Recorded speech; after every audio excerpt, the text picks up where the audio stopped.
Muito boa noite a todos que estão com a gente aí, boa noite a quem não nos conhece. Aí, meu nome é Marcos André Bus, eu sou professor do curso Pós de Processo Penal, sou delegado de Polícia Civil do Estado do Rio de Janeiro há 10 anos. Para quem já está comigo aí há algum tempo, espero que vocês tenham gostado do simulado que eu preparei para vocês.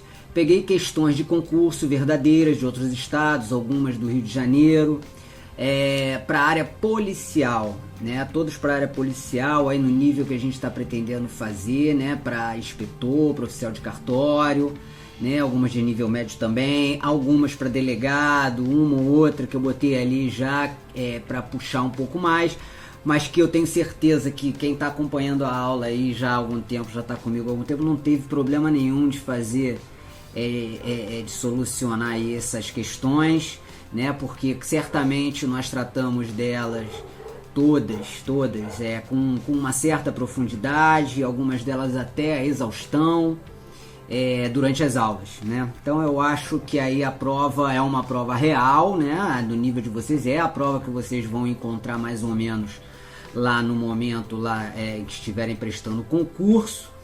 E então vamos lá, né? Depois aqui fica ruim, fica difícil assim, porque eu ainda não estou muito bem adaptado e eu gosto de ir conversando com vocês, e aqui não é possível, né? Eu não sei como fazer isso, mas vamos lá então. Eu vou colocar aqui, ó, vou pegar aqui a minha. Eu sei que tem alguns números aí que não estão batendo, né? Agora sim, agora apareceu aí, olha lá. Então vamos lá. A prova eu inaugurei, procurei seguir aí mais ou menos o cronograma das aulas, as matérias, os pontos, e a gente começou lá, a primeira aula logo que a gente teve, a gente falou de sistemas processuais, então procurei começar por aí.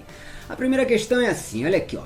Assinale a alternativa em que se encontra uma característica do sistema acusatório. Nós vimos que os sistemas processuais, historicamente, você tem o sistema inquisitorial, inquisitório, né? Lá no outro extremo, digamos assim, com características bem diferentes e quase antagônicas, a gente teria o sistema acusatório, e a gente tem também o sistema misto, que muitos doutrinadores sustentam como sendo efetivamente o sistema penal pátrio brasileiro, né? Se bem que muitos doutrinadores também sustentam ser o acusatório, mas o nosso sistema, nós vimos que ele não é acusatório puro. Então, fiz essa pequena resenha aí para a gente ingressar na questão. A questão fácil, a gente viu a exaustão dentro de sala de aula. Assinale a alternativa em que se encontra uma característica do sistema acusatório. Minha gente, letra A. O julgador é protagonista na busca pela prova. Não é uma característica do sistema acusatório, pelo contrário, é uma característica do sistema inquisitivo inquisitorial, em que o próprio julgador enfeixava as funções de julgar, de acusar, né, e de ir buscar a prova, né? Ele detinha a iniciativa probatória. Então essa questão aqui, sem dúvida nenhuma, está errada. Não é esse item aqui não diz respeito ao sistema acusatório. B. As decisões não precisam ser fundamentadas. Ora, nós vimos em sala de aula exaustivamente que no sistema acusatório a decisão precisa ser fundamentada justamente para possibilitar o recurso, né? Para que a parte possa recorrer, ela tem que saber as razões de decidir, para que essas razões possam ser atacadas. Então, esse aqui também não é uma característica, essa aqui não é uma característica do sistema acusatório, né? Na verdade, a questão de decisão, né, isso, de fundamentação ou não, nós verificamos também em sala de aula, só aqui para falar paralelamente ao que está sendo dito agora, porque agora a gente está tratando de sistemas processuais, mas nós vimos que a necessidade de fundamentação, ela estaria ligada àquele sistema de livre convicção motivada, né? Estaria ligado àquele sistema de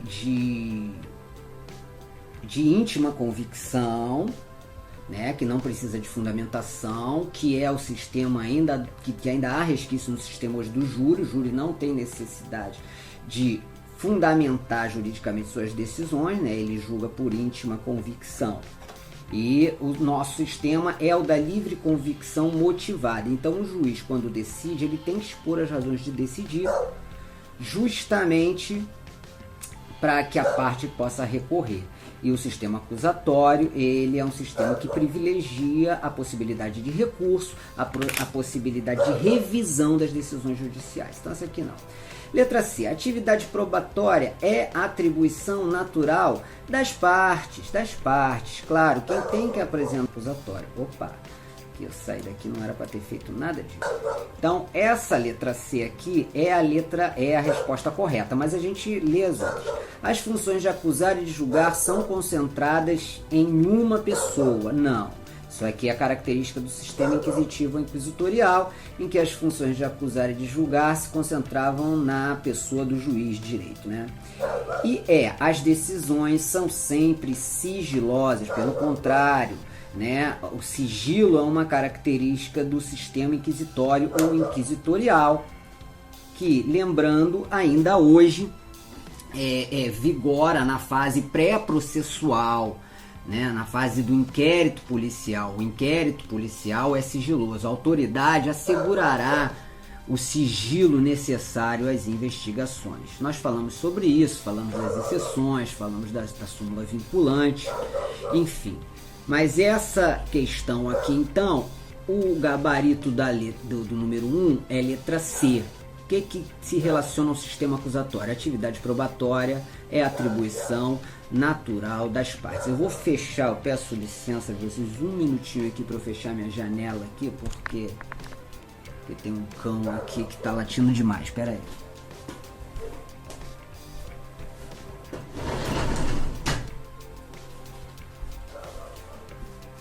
Vamos lá. Épocas de Covid, a gente tem que gravar em casa e se virar com o que a gente tem. Espero que estejam todos bem, por sinal. Vamos nessa. Vamos ver a questão número 2 aqui. Sobre sistemas processuais, pode-se afirmar que...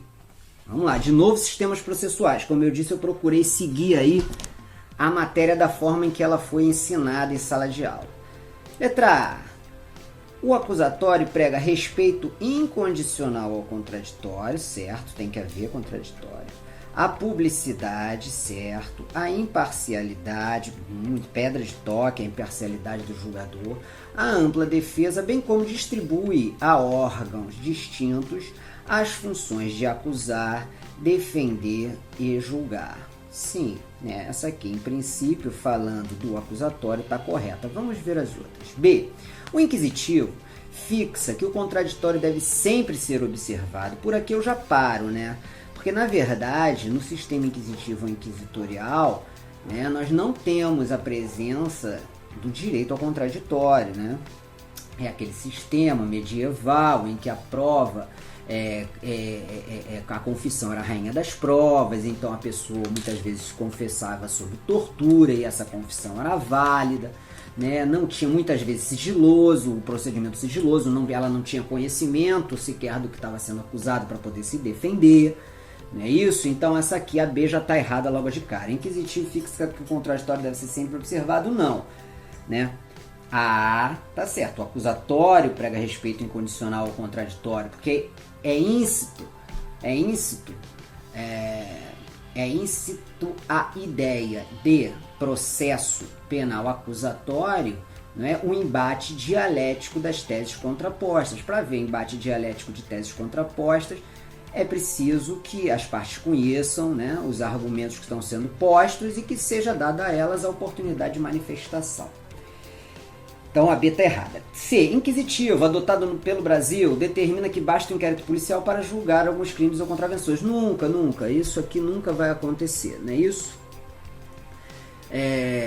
Sempre para que seja aplicada uma pena, é necessário que haja o devido processo legal. Então, o procedimento inquisitorial na fase pré-processual não é apto a redundar em qualquer tipo de punição, absolvição, nada disso. O inquérito policial, nós vimos isso em sala de aula, ele se destina à reunião de elementos de informação, né, destinados imediatamente ao Ministério Público para a formação da opinião. Então vamos lá. Então isso aqui também é errado. Misto. Apesar de ser uma fusão dos dois outros, até aí é uma verdade, prescreve que em nenhum momento as garantias constitucionais sejam observadas. Ora, se há garantias constitucionais que não devem ser observadas, então garantias não são, né? Não há nada garantido, isso aqui já é um contrassenso por si só, daí porque a doutrina tece severas críticas. Isso aqui está errado, né? Até porque o sistema misto, ele tem um quê, ele é, né? Tem muito de sistema acusatório também. E se há garantias constitucionais, essas garantias têm que ser seguidas, seja qual for lá o sistema, ou não são garantias, né? Acusatório confere mais poderes e prerrogativas ao Ministério Público do que ao réu, visto como objeto da relação processual. Isso aqui, não, réu como objeto da relação processual é uma característica do procedimento inquisitivo ou inquisitorial, né? Então essa aqui também está errada. Resposta: o acusatório prega o respeito incondicional ao contraditório, a publicidade e imparcialidade, a ampla defesa, bem como distribui a órgãos distintos as funções de acusar, defender e julgar. A iniciativa probatória pertence às partes, o juiz, né, cultiva suas virtudes passivas, o juiz se mantém inerte, observando, para ao final decidir motivadamente, né, fundamentadamente. É isso? Então tá legal? Opa! Aqui não sei o que eu fiz aqui, que eu fiz uma besteira. Vamos lá. Deixa eu ver aqui. Deixa eu ver aqui o Word. Eu não sei porque o Word não está mais aparecendo para vocês aí. Eu também não sei mexer aqui. Bom, então eu vou sem o Word mesmo. Não está aparecendo, eu vou sem o Word mesmo. Eu vou lendo aqui para vocês, tá? Então, número 1 já foi. Número 2, letra A, gabarito. 3, até é muito fácil. Acho que quem teve aula comigo não teve problema nenhum nisso aí. Questão número 3, eu estou lendo aqui. Dentre as atribuições institucionais da autoridade policial, assinale a alternativa correta. Então, autoridade policial, delegado de polícia. O delegado de polícia poderá mandar arquivar inquérito policial se o Ministério Público requisitar, nunca, jamais, em tempo algum. O delegado de polícia não pode mandar arquivar os autos de inquérito policial. O arquivamento se dá por requerimento sim do Ministério Público perante o juiz de direito, que se concordar arquiva, se discordar aplica o artigo 28, mandando os autos para o procurador-geral, né? Que então poderá decidir de 3 formas: ou ele mesmo denuncia, ou ele indica um membro do Ministério Público para denunciar, ou então ele acata o arquivamento que vincula o judiciário nesse caso aí. Então, não. A autoridade policial não pode, em hipótese nenhuma, mandar arquivar inquérito policial.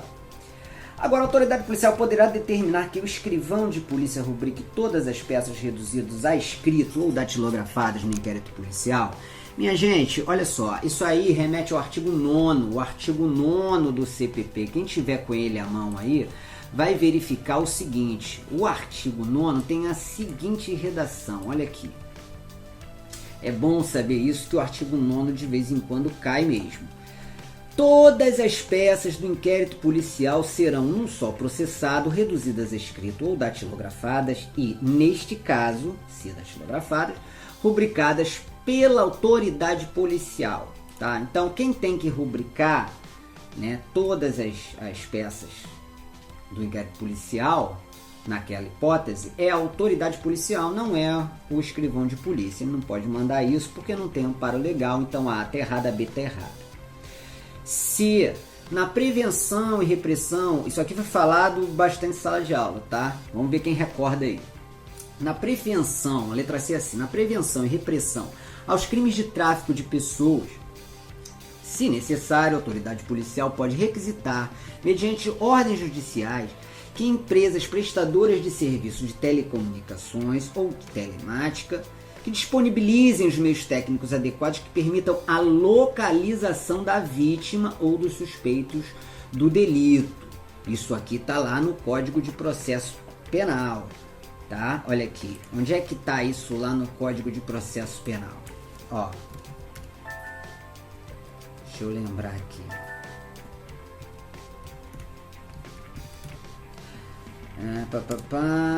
Se necessário, lá no 13b, olha só, o 13b. Se necessária a prevenção e a repressão dos crimes relacionados ao tráfico de pessoas, um membro do Ministério Público ou o delegado de polícia, olha aí, delegado de polícia, poderão requisitar, mediante autorização judicial, as empresas prestadoras de serviços de telecomunicações e ou telemática, que disponibilizem imediatamente os meios técnicos adequados, como sinais, informações e outros, que permitam a localização da vítima ou dos suspeitos do delito em curso. Então não tem dúvida que a B está correta, a C está correta, não é isso? Porque é a letra da lei que está lá no 13b do Código de Processo Penal. Vamos ler as outras.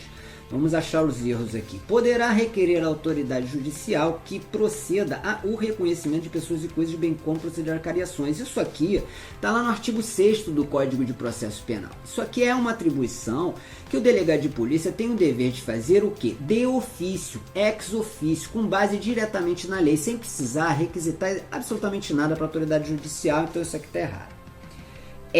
Poderá determinar a abertura de inquérito policial de ofício com a ocorrência de qualquer infração penal? Com a ocorrência de qualquer uma? Não.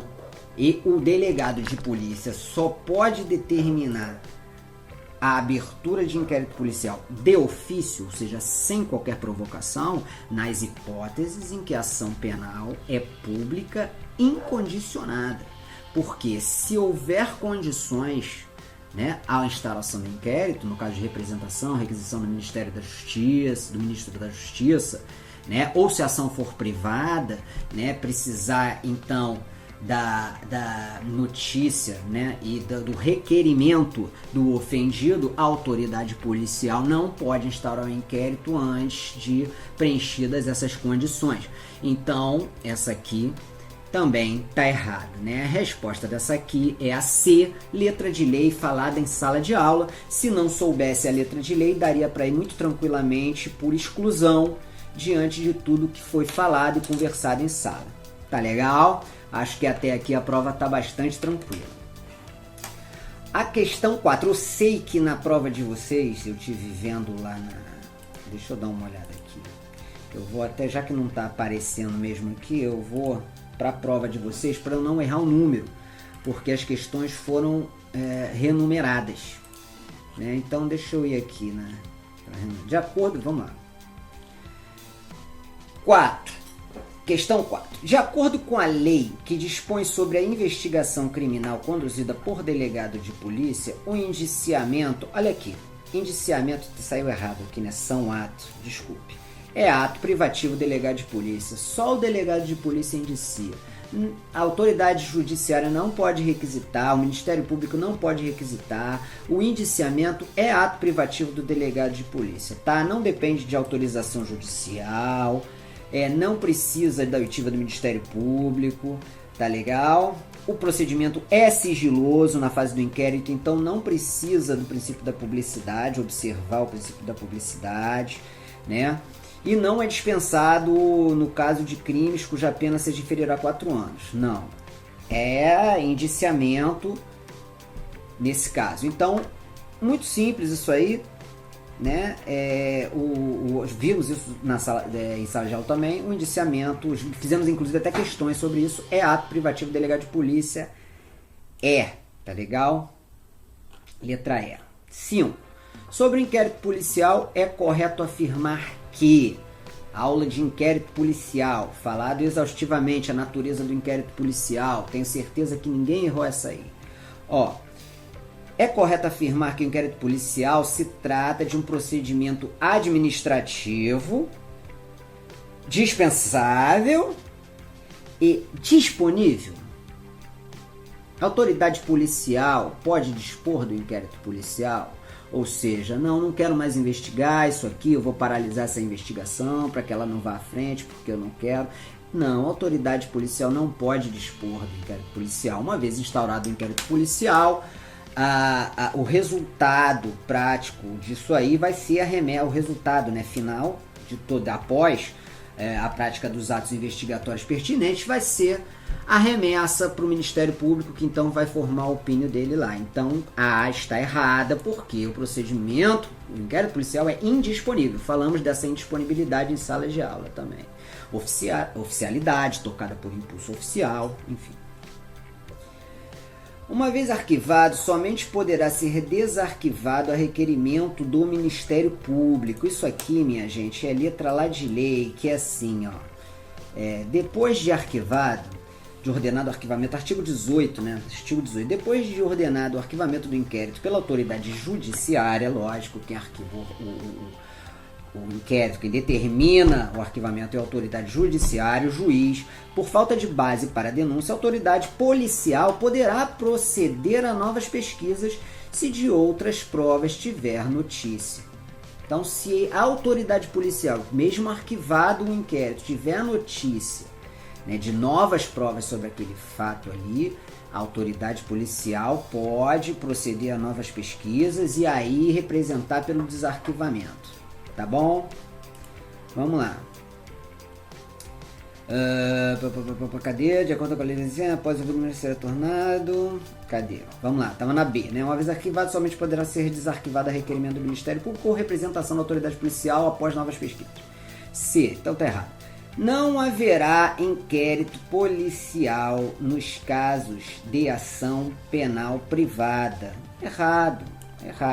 Pode até não haver, uma vez que o inquérito policial é dispensável. Mas se a vítima noticiar o fato na delegacia de polícia e requerer a instauração de procedimento, né, requerer providências, a autoridade policial instaura um inquérito policial para apuração do crime de ação penal privada. Então isso aqui está errado. A autoridade policial deverá colher informações sobre a existência de filhos, respectivas idades e se possuem alguma deficiência e o nome ou contato de eventual responsável pelos cuidados dos filhos indicados pela pessoa presa. Isso aqui, gente, é de uma importância prática grande. Por quê? Porque o policial civil, principalmente o policial civil que trabalha na central de flagrante, ele vai trabalhar ali no plantão, em geral, lavrando autos de prisão. E quando lavrar o auto de prisão, né, nós vimos isso também aqui exaustivamente, ela tem que botar informação sobre a existência de filhos. Por quê? Por que tem que colocar? Porque às vezes uma pessoa é presa e tem um menor que está em perigo dentro da casa, está sem assistência dentro da casa. E às vezes a mãe, o pai, a pessoa não vai voltar para casa. Então tem que botar isso no papel para quê? Para comunicar ao conselho tutelar se for necessário, para saber se eles estão em segurança e a prisão, e a pessoa vai presa de qualquer forma, e se for o caso, aciona o conselho tutelar, um parente, qualquer coisa, para garantir a segurança do filho, né? Dos filhos. Então a D está correta, a D está certa, é letra de lei também.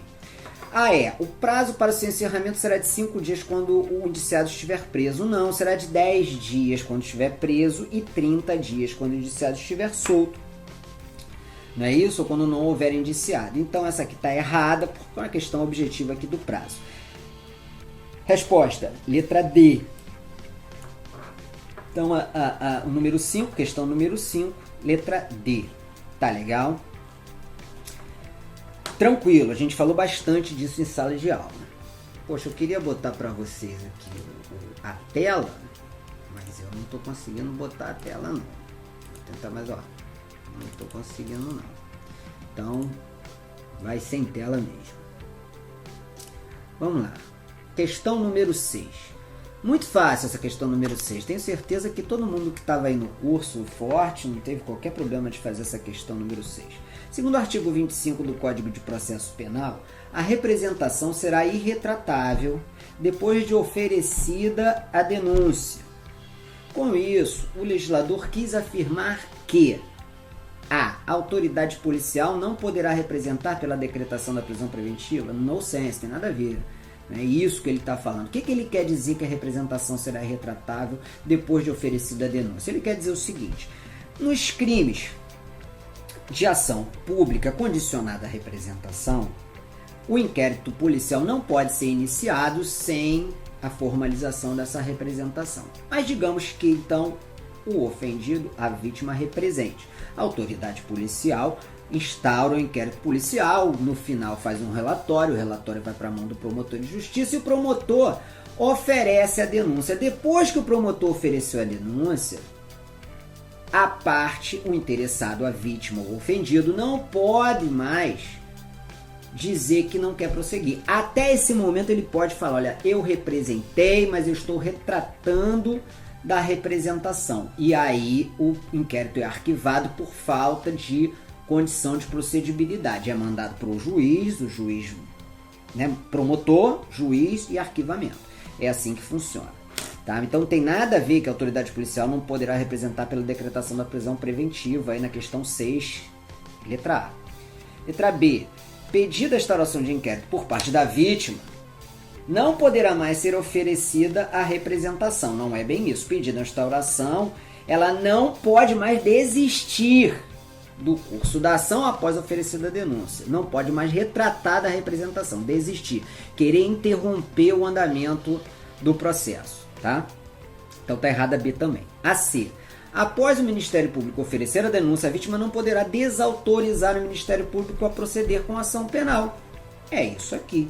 Então, a questão número 6, a letra é a letra C. Após o Ministério Público oferecer a denúncia, a vítima não pode desautorizar o Ministério Público a proceder com ação penal. Isso é um conceito básico da retratação que nós vimos em sala de aula também. Quer dizer que a denúncia não pode ser editada? Não. Quer dizer que a vítima não poderá ser representada pelo ascendente, descendente, cônjuge ou irmão? Não. Não quer dizer nada disso.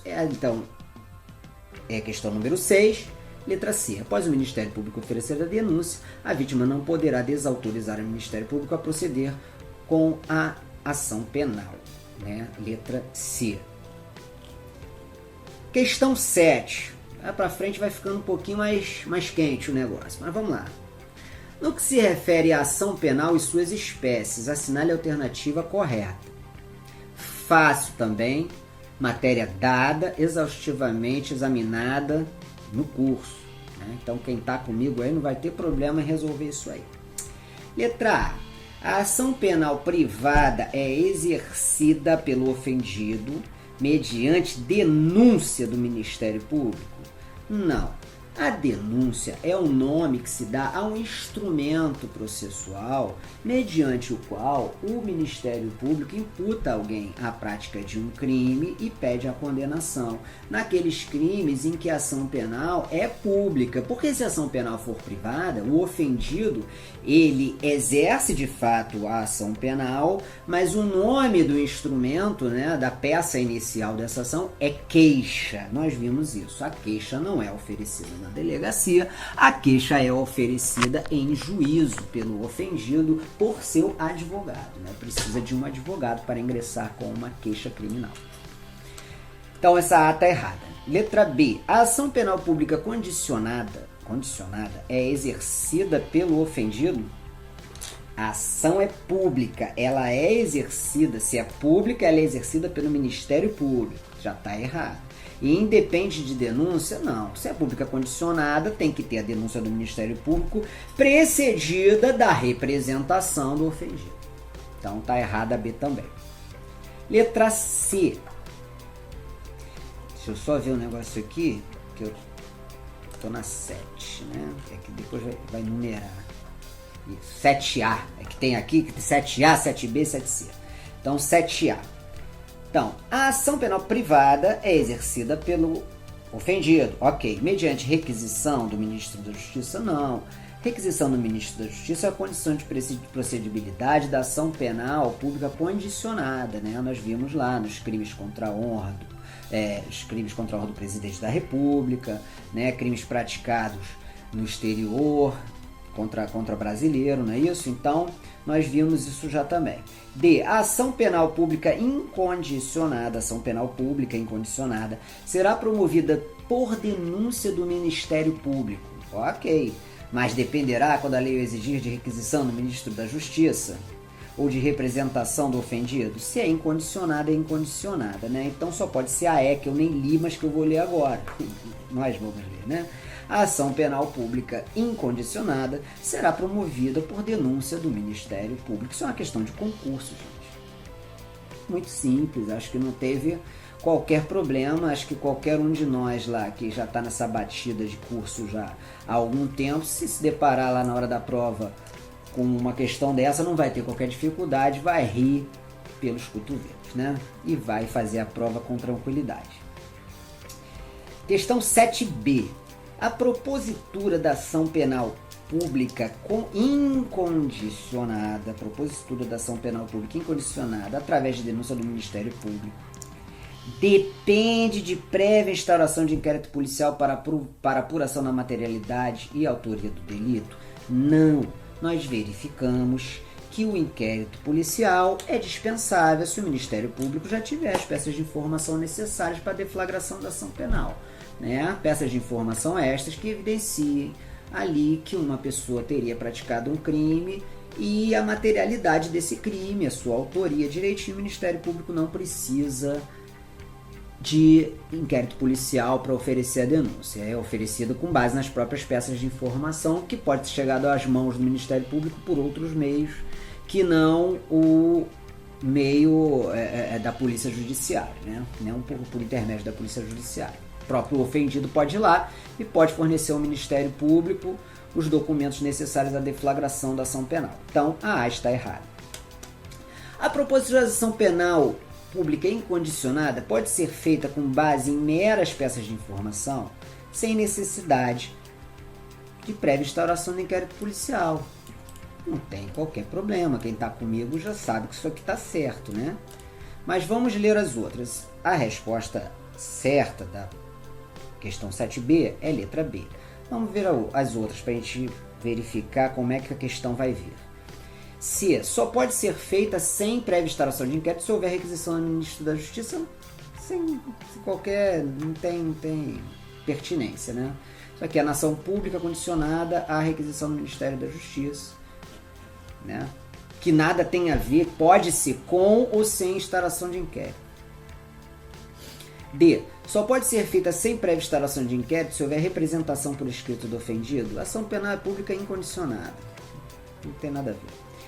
Letra E. Só pode ser feita sem prévia instauração de inquérito policial se as peças tiverem sido encaminhadas pela autoridade judiciária. Não, qualquer um pode ir lá entregar as peças para o Ministério Público. O inquérito policial é dispensável.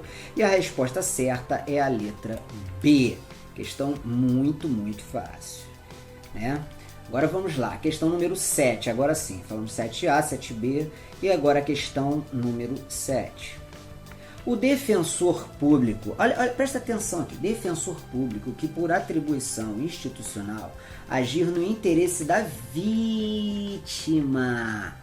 Coração dessa questão aqui é esse, porque em geral nós sabemos que a pessoa, o réu, né, o acusado, o réu no processo penal, para que haja processo, para que haja contraditório, né, enquanto pressuposto de um processo penal acusatório, né, a parte tem que ter capacidade técnica, né, para contraditar os fatos que estão sendo apresentados ali. Se a parte não tiver um defensor constituído, nós vimos na aula que o juiz então vai nomear um defensor, que pode ser um defensor público ou pode ser um advogado dativo, né? Mas o defensor público aqui nesse caso, not bang, ele está agindo no interesse não do acusado ou do réu, no interesse da vítima. Pode acontecer? Claro que pode, basta que a vítima não tenha capacidade processual para a prática de determinado ato, ou mesmo capacidade técnica para a prática de determinado ato judicial e seja reconhecidamente pobre, que a Defensoria Pública vai promover lá os interesses da vítima. Então vamos lá.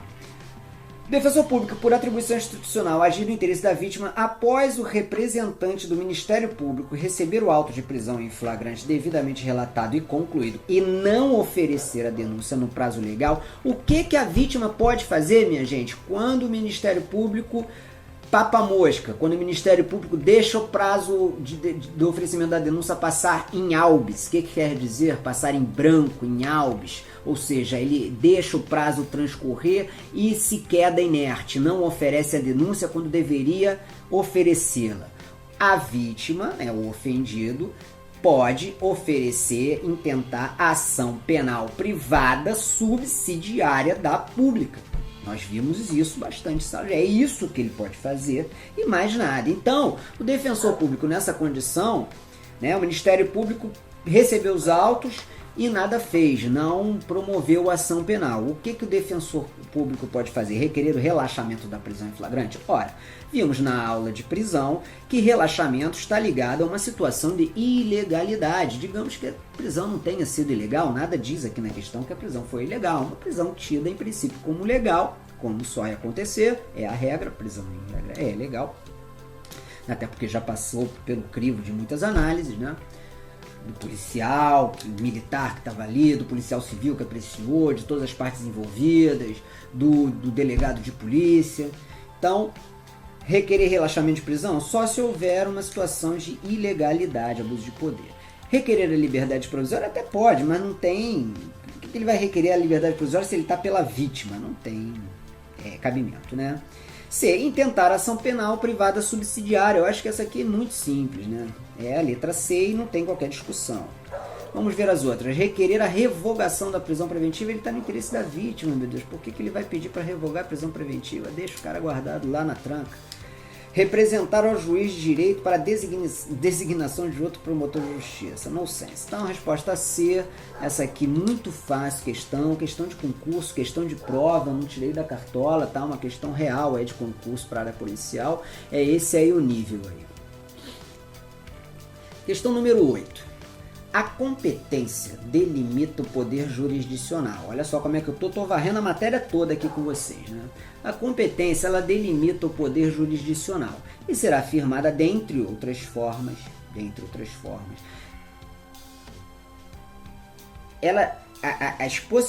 Os critérios de fixação de competência estão todos lá no Código de Processo Penal. Nós vimos esses critérios todos, Então, letra A, territorialmente, em regra, pelo lugar da prática da infração. Maldade.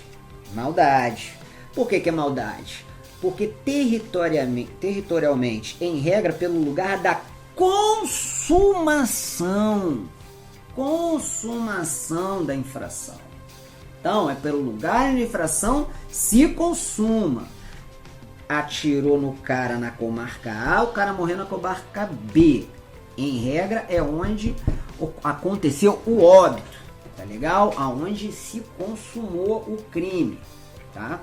Então, maldade. Pela distribuição, sim, nós vimos que distribuição fixa é um critério de fixação. O que é distribuição? Distribuição é para evitar direcionamento de ações para determinado juiz. Então, tem um determinado sistema objetivo, que garante ali uma isenção e uma autoridade determinada vai ser sorteada para aquele feito, para que não seja possível, então, direcionar determinada demanda. Pela distribuição, sim, a competência delimita o poder jurisdicional, será afirmada, entre outras formas, pela distribuição. Está lá no Código de Processo Penal. Quer ver? Olha lá, onde é que está tudo isso aí? Distribuição. Olha lá. Artigo 69, quem quiser vai lá ler. Determinar a competência jurisdicional. O lugar da infração. Mas aí é o lugar, o 70 vai dizer, a competência será de regra determinada pelo lugar em que se consumar a infração. Tá?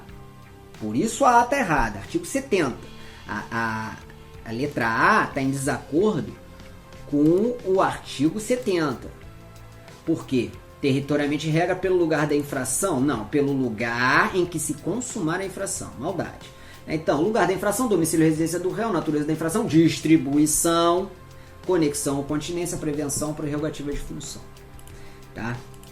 Então, em princípio, seria a letra B pela distribuição. Vamos ler toda a questão aqui para a gente saber se é isso mesmo, Letra C. Tratando-se de infração continuada ou permanente praticada em território de duas ou mais jurisdições, pelo lugar em que primeiro se praticou o ato? Não. Nós vimos que, em se tratando de infração continuada ou permanente, né, praticada em território de duas ou mais jurisdições, sempre que estivermos diante de uma situação em que há mais de um juiz competente, por quê? Porque a consumação, né, no crime permanente, ela se protrai no tempo e, por ficção jurídica, a infração continuada é equiparada ao crime permanente para essa finalidade, de modo que, se a infração, a consumação está se perpetrando no tempo, todos esses juízes aqui por onde, essas comarcas, os juízes destas comarcas, onde o crime foi se consumando, eles são igualmente competentes. Quem vai ser competente primeiro? Vai ser pela prevenção, não é isso? Vai ser, sempre que houver mais de um juiz igualmente competente, a competência vai ser fixada pela prevenção, não é isso? Porque são comarcas distintas. Quando for numa mesma comarca e houver mais de um juiz, distribuição. Comarcas distintas, juízes concorrendo ali à competência, é pela prevenção, tá? Então vamos lá. Tratando, só que está errada, né? Por causa disso. A letra C. A letra D.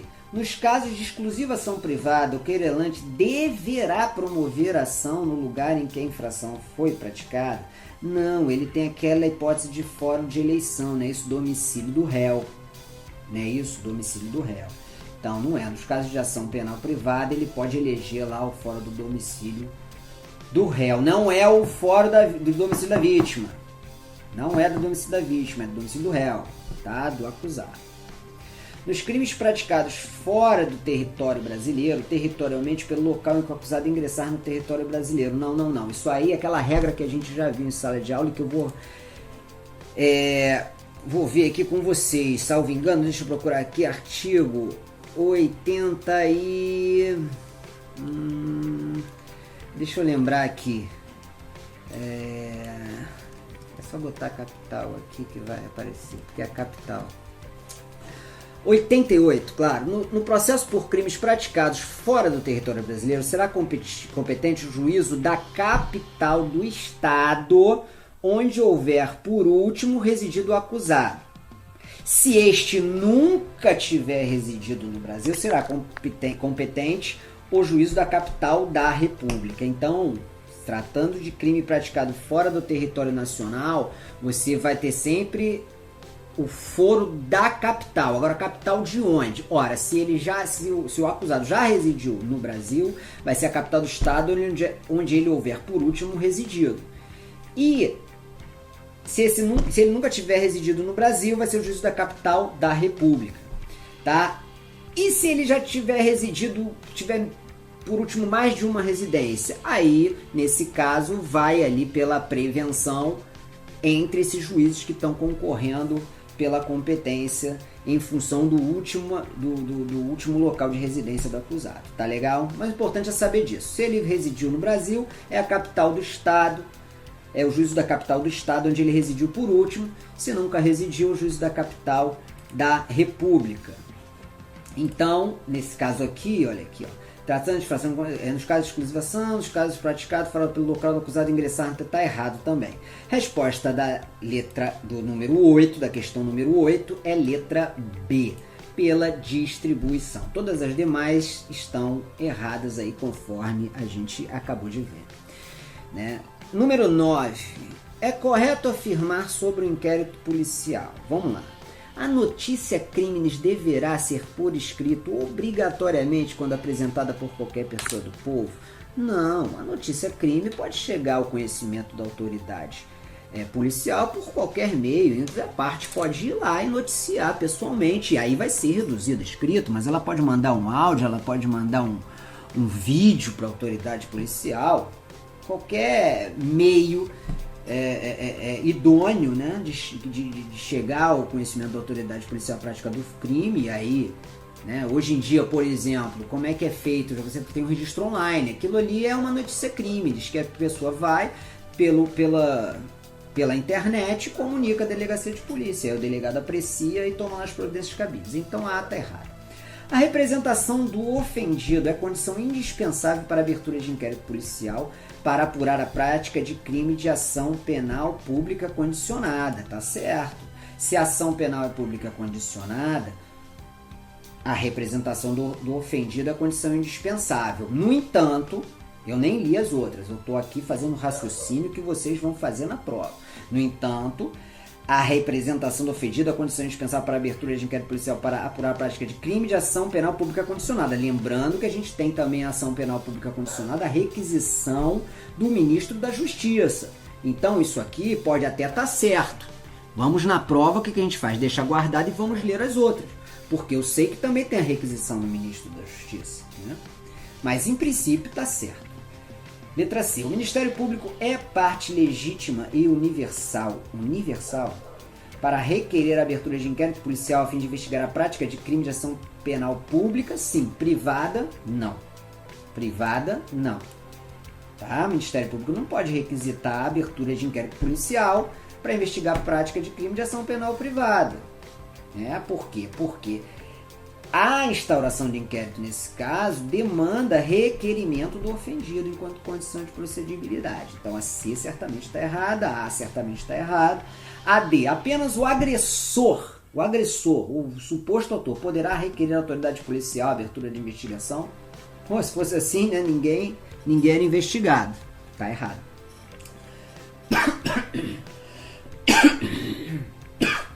Engasguei mesmo. A gente tosse e a gente fica se sentindo culpado, né? E com medo também. Vamos lá. Letra E. O inquérito policial somente poderá ser iniciado de ofício pela autoridade policial ou a requerimento do ofendido. Não é verdade.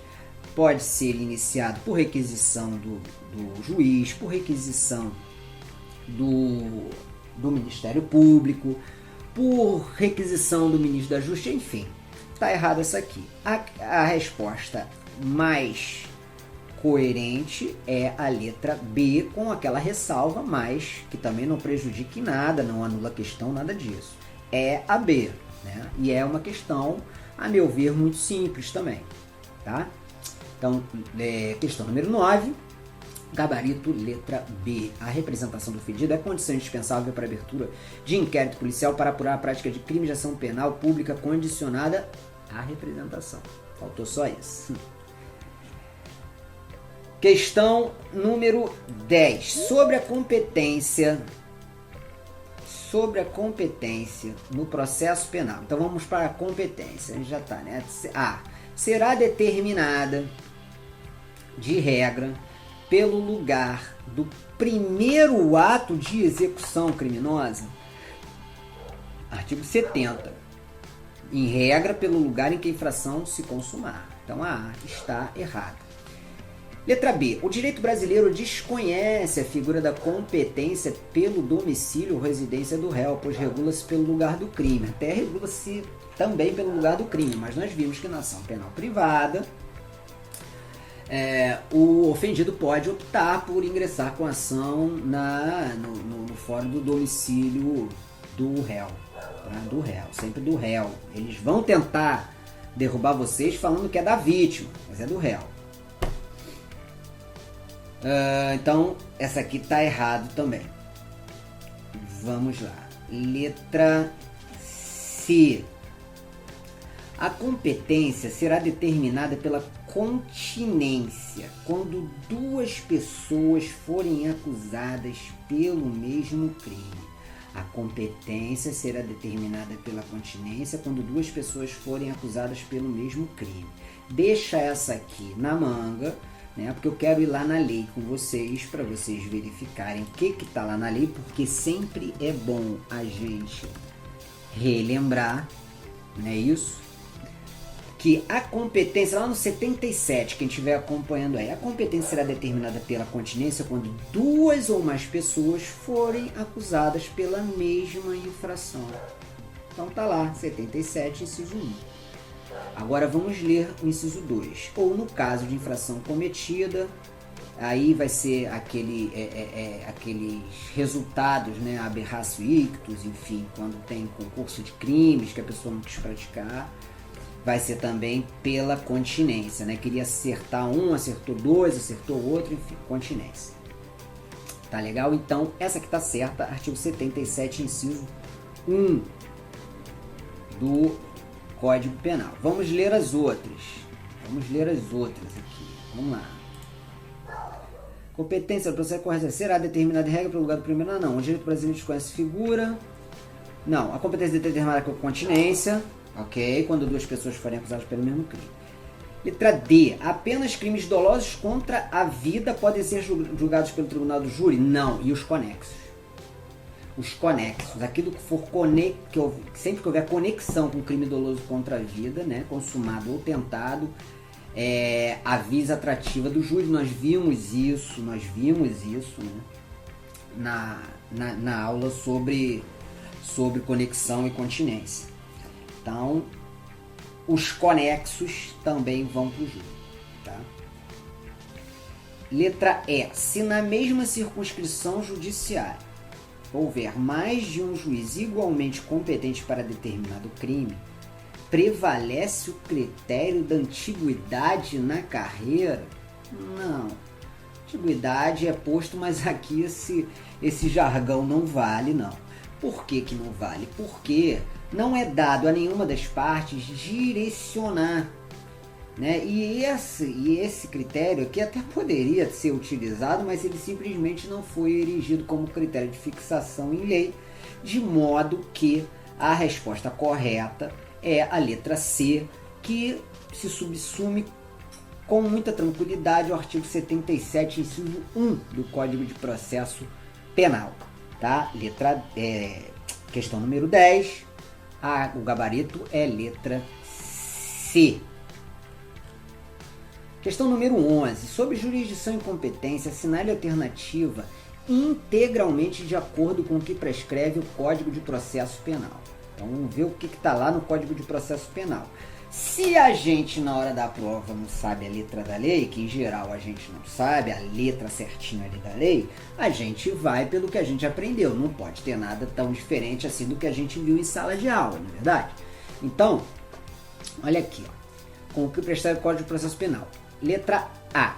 A distribuição dos autos jamais será determinante para a fixação da competência jurisdicional. Acabamos de ver que a distribuição é um critério de fixação da competência jurisdicional. Inclusive tem relação com o último item da questão que a gente acabou de resolver. Porque não é a antiguidade do juiz que vai determinar. Se houver dois juízes aqui, eu vou voltar até na última questão aqui. Se na mesma circunscrição houver mais de um juiz, distribuição. Tem um procedimento, né, que o Poder Judiciário adota para garantir que aquela demanda não vai ser endereçada a determinado juiz. Então, a distribuição dos atos jamais será determinante para a fixação da competência? Não, será determinante sim, é critério de fixação, isso está errado. B. A competência será de regra determinada pela natureza da infração. Ou, no caso de tentativa, pelo lugar em que for praticado o último ato de execução. Veja só. Aqui ele está misturando critérios. Esse é o problema. Será de regra determinada pela natureza da infração. Tudo bem, a natureza da infração, sem sombra de dúvida, é um fator de fixação da competência. São critérios diferentes, a gente está tratando de coisas diferentes. Primeiro ele vai falar, a competência será de regra determinada pela natureza da infração. A competência será de regra determinada de acordo com o artigo 70, né, do Código de Processo. A competência será de regra pelo lugar da infração? Não, pelo lugar em que se consumar a infração. Escrito textualmente o seguinte: a competência será de regra determinada pelo lugar em que se consumar a infração. Ou no caso de tentativa, pelo lugar em que for praticado o último ato de execução. Então é uma questão, nós já vimos que ela não está inteiramente correta, né, porque ela está misturando critérios. Uma questão um pouquinho mais elaborada, sem sombra de dúvidas. Demanda um conhecimento maior, demanda realmente a letra da lei. Demanda que o examinando saiba que a letra da lei está lá. A competência será de regra, né, determinada pelo local em que se consumar a infração, no caso de tentativa, pelo lugar. O que ele misturou critérios de fixação. Tá? Então está errada também. Mas vamos ler as outras, vamos ver se tem alguma que esteja mais certa. Vamos lá.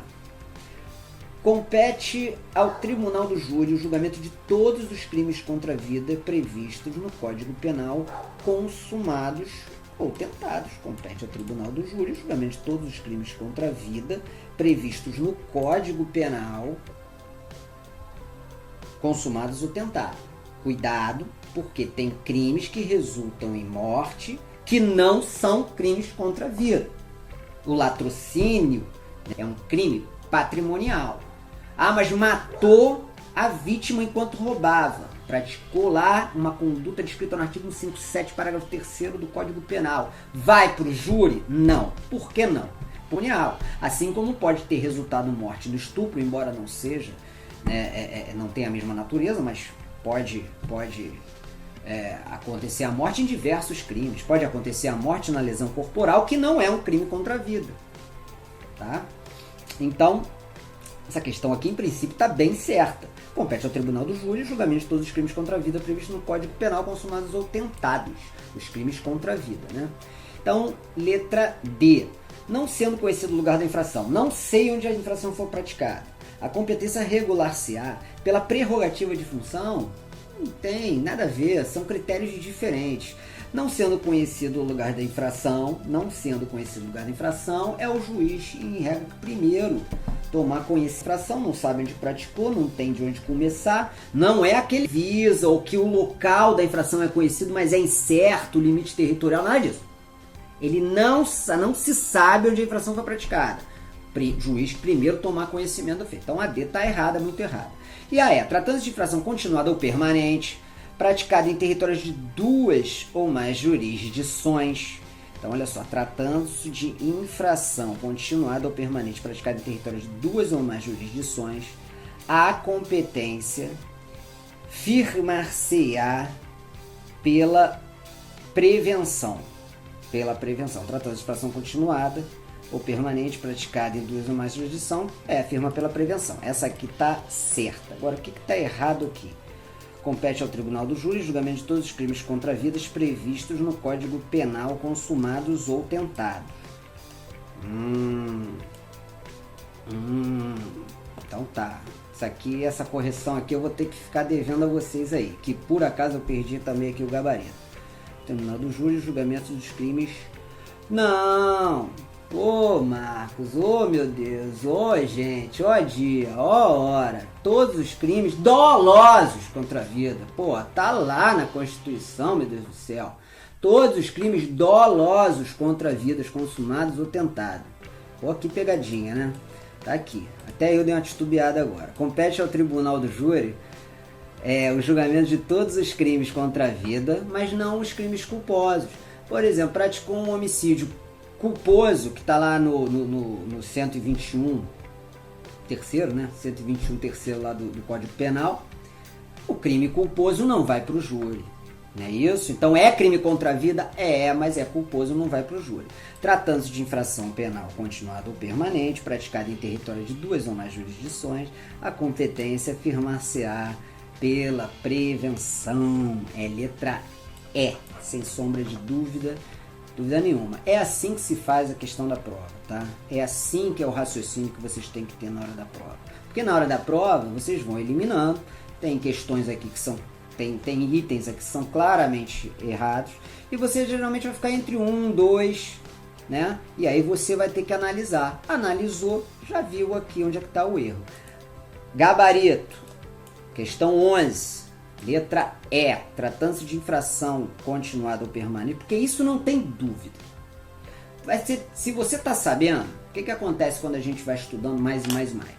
Quando você está sabendo mesmo, ele pode tentar te enrolar, mas quando você bater o olho na certa, você vai saber. Quanto mais assim. Tratando-se de infração continuada ou permanente praticada em território de 2 ou mais jurisdições, a competência firmar-se-á pela prevenção, pronto e acabou, a gente já sabe disso. Porque são juízes diversos, de circunscrições diversas, igualmente competentes. Acabamos de falar isso lá em cima. Logo, procurei logo o erro aqui. Compete ao tribunal. Onde é que está o erro aqui? Crimes dolosos contra a vida e também os conexos consumados ou tentados, tá? Porque quando eu fui lendo, você começa a ler, você, Isso vai acontecer com vocês também na hora da prova. Compete ao tribunal do júri o julgamento de todos os crimes contra a vida. Aí você já começa a levar, né, crime contra a vida, crime contra a liberdade sexual, crime contra a dignidade sexual no caso, né, crime contra o patrimônio, que você começa a dividir pelo objeto. Né, ele te remete a isso. Uma questão muito interessante. É uma pegadinha, mas é uma questão interessante que a gente também não vai errar. Tá? Porque a gente sabe que se a infração for continuada ou permanente, ela se consuma ali, vai se consumando 1, 2, 3, 4, 5 comarcas. Prevenção. Todos esses juízos aqui em que o crime foi se consumando estão igualmente competentes e o conflito se resolve, o conflito de competência se resolve pela prevenção. Tá? Questão número 12. Quando a infração deixar vestígios, já é aquela aula de prova, lembra? Aula de provas. Vamos lá. Quando a infração deixar vestígios, já vai falar lá do artigo 158 do Código de Processo Penal. Será indispensável o exame de corpo de delito, direto ou indireto. Verdade. Quando a infração penal deixar vestígios, será indispensável o exame de corpo de delito, direto ou indireto. No que se refere ao exame de corpo de delito com fundamento no que dispõe o Código de Processo Penal brasileiro, assinale a alternativa correta. Isso aqui está remetendo ao artigo 158. Eu já vou ler o artigo 158 para vocês, para a gente já ter a base, porque falamos demais nisso aqui dentro da sala de aula. Deixa eu colocar aqui no 158 para a gente relembrar o que foi dito em sala de aula. Olha só, o 158, né, que foi bastante ampliado aí, né, como pacote de crime, diz o seguinte: quando a infração deixar vestígios, será indispensável o exame de corpo de delito, direto ou indireto, não podendo supri-lo a confissão do acusado. E depois nós vimos, né, que em relação à confissão do acusado, né, quando não for mais possível, olha aqui, quer ver, 160, ela pode ser, quando não for mais possível a realização do exame, eu estou tentando lembrar aqui do artigo, estou procurando aqui, mas ele vai falar o seguinte: quando não for mais possível a realização do exame, por já terem desaparecido os vestígios, poderá suprir o exame a prova testemunhal. A prova testemunhal do crime? Não, a prova testemunhal do corpo de delito, da lesão, do resultado, do vestígio do crime. Não é isso?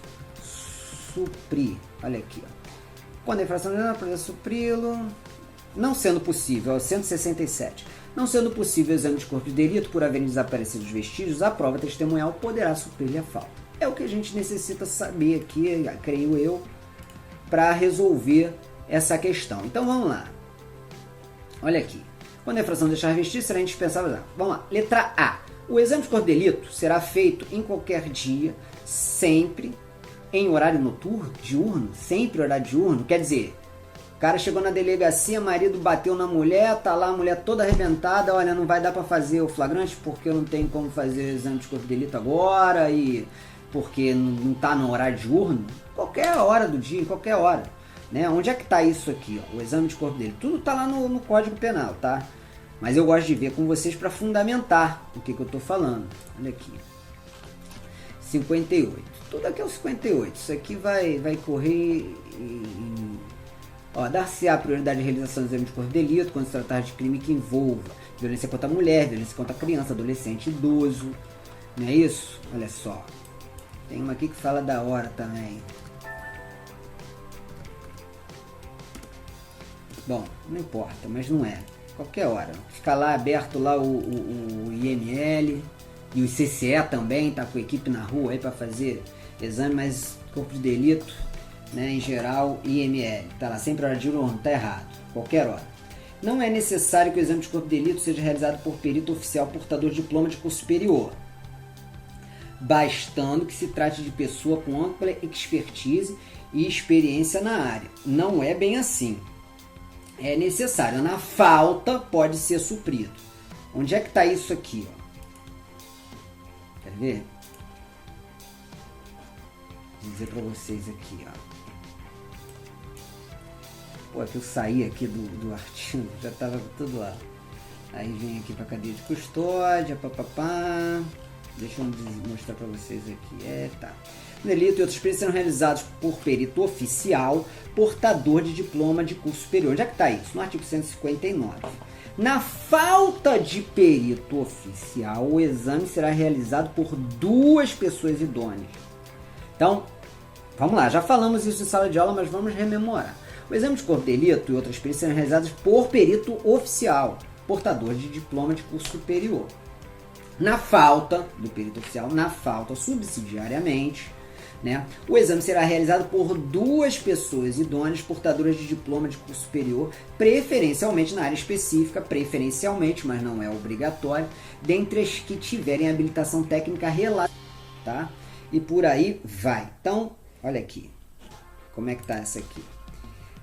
Não é necessário que o exame de corpo de delito seja realizado por perito portador de diploma de curso superior, sempre curso superior, porque tanto o perito, olha aqui, tanto o perito, né, olha só, que tem que ter curso superior, realizado por perito oficial portador de diploma de curso superior.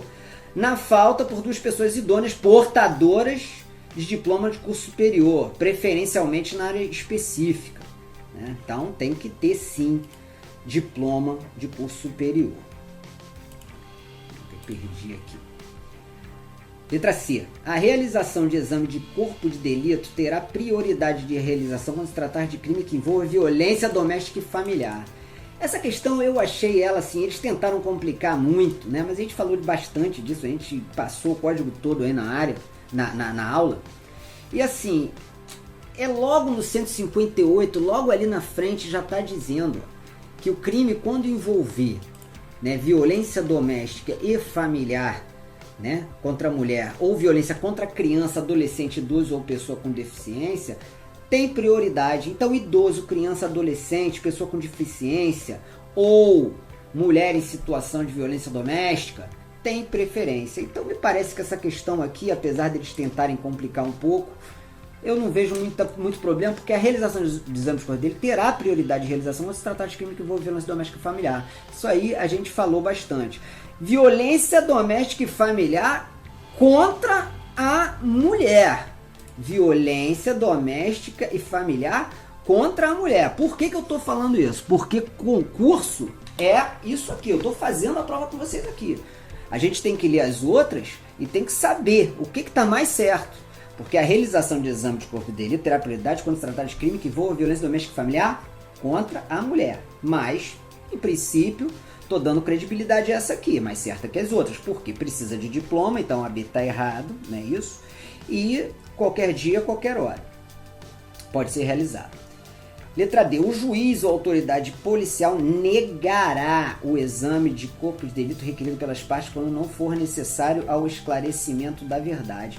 Não, a parte requer, a autoridade policial vai fazer o exame de corpo de delito, porque aquilo ali vai comprovar que aquela pessoa ali foi vítima de um crime. Então não pode negar, não, quando não for necessário. O exame de corpo de delito poderá ser suprido com a confissão do acusado. Com a confissão do acusado, não. Tá logo lá no início. O exame de corpo de delito pode ser suprido se, desaparecendo os vestígios, houver prova testemunhal. A prova testemunhal dos vestígios pode suprir, mas a confissão do acusado não, por expressa determinação da lei, está lá no artigo 158, caput. Então, olha só, letra C. A realização de exame de corpo de delito terá prioridade de realização quando se tratar de crime que envolva violência doméstica e familiar contra a mulher, tá? Deixa eu ver só um negócio aqui que eu quero mostrar para vocês. Olha lá, é isso que eu queria mostrar para vocês, só porque eu não fundamentei e eu gosto de fundamentar. Se vocês forem lá no artigo 184 do Código de Processo Penal, isso realmente foi, a gente varreu bastante a matéria, mas isso aqui foi uma coisa que a gente, eu acho que passou meio batido na aula, na 184, ó. Salvo no caso de exame de corpo de delito, o juiz ou autoridade policial negará a perícia requerida pelas partes, quando não for necessário o esclarecimento da verdade. Então, quando a parte está ali requerendo uma perícia, chega lá, doutor, eu quero que faça isso, que faça perícia no meu carro, que foi, sei lá. o delegado está vendo que aquilo ali, o delegado ou o juiz está vendo que aquela prova ali, no caso do delegado, aquele elemento de informação inicial, né? Aquela prova que vai ser submetida ao contraditório diferido, não é pertinente para a resolução, para o esclarecimento dos fatos, ele nega a perícia, salvo no caso de exame de corpo de delito. Quando for corpo de delito, ou seja, quando for o resultado ali, o vestígio, a marca do crime, quando for exame de corpo de delito, o juiz autoridade tem que deferir. Então, salvo no caso de exame de corpo de delito. Tá? A parte chegou, eu quero fazer exame de corpo de delito porque eu estou machucado. Toma o papel. Isso é importante para o trabalho policial. Tem policial que encrenca com isso, não pode negar. Gostaria de fazer o exame de corpo de delito para comprovar que eu estou com um arranhão no dedo mínimo do pé. Faz, encaminha ele. Não pode denegar, tá legal? É ilegal, tá violando o artigo 184 do Código de Processo Penal se indeferir a produção dessa prova. Então, questão 12, né? A realização do exame de corpo de delito terá prioridade de realização constatar de crime que envolva violência doméstica e familiar para ficar mais completo contra a mulher, tá bom? Letras de lei. Mas é óbvio que a gente viu aqui, a gente varreu todas as outras e as outras todas estão erradas, não tem cabimento. Então, questão 12, a letra é C, é o gabarito. Vamos lá. Deixa eu fechar aqui o negócio aqui. Questão 13. A doutrina afirma que os sujeitos processuais são todas as pessoas que atuam no processo. Juiz, partes auxiliares da justiça, testemunhas, dentre outros. A esse respeito, assinale a afirmativa correta. Essa é aquela aula de sujeito processual, né? A gente falou bastante sobre sujeitos processuais, falou sobre a acusação, a defesa, o juiz, as causas de impedimento, de suspeição. A gente falou sobre tudo isso. Então, olha aqui. Eles vão querer misturar a questão de suspeição com as hipóteses de suspeição com as hipóteses de impedimento. O impedimento é um vício mais grave, que compromete a parcialidade de uma forma mais grave. A relação alegada, né, entre o juiz e a parte, a testemunha ou o familiar do juiz com a parte, é uma relação objetiva de proximidade. Então, olha só, eu vou ler com vocês de novo. Fez isso em sala de aula, a gente já fez várias vezes, mas eu vou fazer de novo aqui com vocês. Olha aqui, ó. Deixa eu botar lá para ele já ir lá pro artigo, ó. Vamos lá, papá. Espera só um pouquinho, vamos lá. Suspeição. Vamos descer aqui para chegar. Cadê o do juiz? O Ministério Público está aqui. 252, 253 e seguintes, né? 54. Vamos lá. O importante, o que a gente já viu na aula, né? 252, as causas primeiro de impedimento. A lei fala, o juiz não poderá exercer a jurisdição. Primeira coisa, logo no caput do artigo 252, é essa palavrinha poderá. Porque se o juiz não pode, o juiz está impedido. Impedido. E no caso de suspeição, lá no 254, está escrito o seguinte: o juiz dar-se-á por suspeito e, se não o fizer, poderá ser recusado por quaisquer das partes. Vai ter lá um incidentezinho de suspeição. Mas o importante para a hora da prova é, se tá lá que o juiz não poderá, é impedimento. E olha as hipóteses aqui dos impedimentos, né? Quando o juiz, seu cônjuge ou parente consanguíneo ou afim em linha reta ou colateral até o 3º grau, nós vimos isso COP 3, lembra? A malandragem é o COP 3, inclusive como defensor ou advogado. Então olha só, se o juiz, seu cônjuge e parente tiver funcionado como defensor advogado, órgão do Ministério Público, autoridade policial, auxiliar da justiça ou perito, é isso no processo. Então o juiz não pode exercer a jurisdição no processo em que tiver funcionado né, tiver participado como, de alguma maneira objetiva, ou ele foi advogado, estava ali representando uma parte, como é que ele vai julgar um processo que ele funcionou como advogado, como autoridade policial? Ele está suspeito, quer dizer, na verdade está impedido, perdão, ele está impedido, ele não pode funcionar, é um absurdo, ele não pode, né? Porque ele funcionou como membro do Ministério Público, propôs a denúncia, depois ele vai julgar, não tem cabimento, é impedimento, auxiliar da justiça, você teve contato com o processo, né, enquanto parte auxiliar da justiça, não pode funcionar, o vício é de impedimento, ele não pode funcionar. Inciso 2. Ele próprio houver desempenhado qualquer dessas funções ou servido como testemunha. Se ele é testemunha, ele não pode julgar também.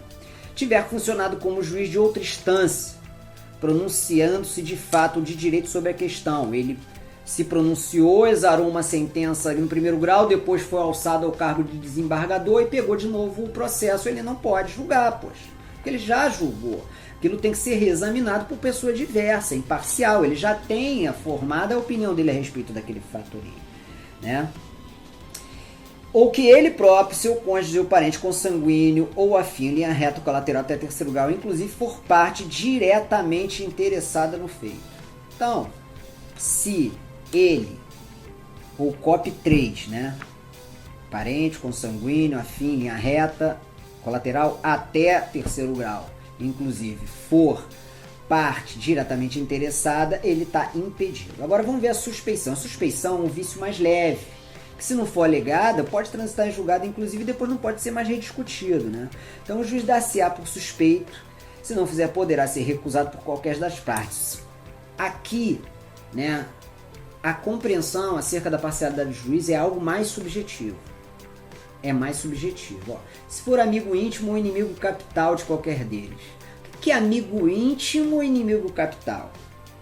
Porque, veja bem, se ele funcionou como autoridade policial ou como Ministério Público, isso é uma coisa objetiva. Ele funcionou, pronto, e acabou, tá aqui, não tem o que discutir. Agora, amigo íntimo, você fala, não, o cara é amigo íntimo. Não, não sou amigo íntimo. Já fui até a casa dele, mas não sou amigo íntimo. Inimigo capital, não gosto, mas não é meu inimigo. É mais subjetivo, né? Então, nesse caso, o juiz dar-se-á por suspeito, se não fizer, pode ser recusado. Número 2, se ele, seu cônjuge ascendente ou descendente, estiver respondendo a processo fato análogo sobre cujo caráter criminoso haja controvérsia, e ele vai decidir aquilo ali, quer dizer, vai fortalecer lá a corrente jurisprudencial para favorecer os parentes. Também é mais tênue, é mais subjetivo, mas também não pode. Se ele, seu cônjuge, parente consanguíneo ou afim em terceiro grau, inclusive sustentar demanda ou responder ao processo que tenha de ser julgado por qualquer das partes. Pô, aí é aquele cruzamento, né? Ele tá julgando ali, digamos, um juiz que vai julgar a esposa dele. Ele vai favorecer aqui para ser favorecido lá. E aí não pode. Não pode. Tiver aconselhado qualquer das partes, aconselhou, ó, vai lá, faz a operação, não faz, não pode. Aconselhou, tá suspeito. For credor ou devedor, tutor ou curador de qualquer das partes. O cara tá devendo dinheiro pro juiz. Ah, meu amigo, esse juiz não pode funcionar, porque senão ele pode pressionar a parte num sentido ou em outro, né?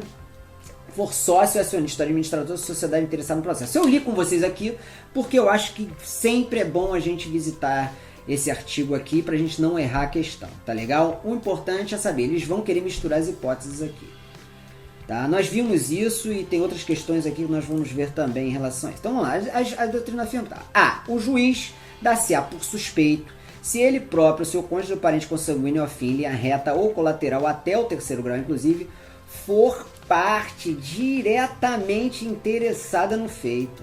Se ele for, se qualquer desses for parte diretamente interessada no feito, a gente viu que essa é uma hipótese de impedimento. Não é uma hipótese de suspensão, tá lá, ó. Tá lá no artigo 252, inciso 4. Ele próprio, seu cônjuge, parente, consanguíneo, afim, em linha reta ou colateral até o terceiro grau, inclusive for parte diretamente interessado no feito. Então é uma hipótese de impedimento, não é uma hipótese de suspeição, como ele quer fazer crer aqui. Então a letra A está errada, não tem dúvida. B. O impedimento ou suspeição decorrente da relação de parentesco por afinidade, como regra geral. Isso aqui é muito interessante. Eles adoram botar isso aqui na prova. A gente viu em sala várias vezes, né? A gente viu isso aqui em sala O impedimento à suspeição decorrente de parentesco por afinidade cessará pela dissolução do casamento.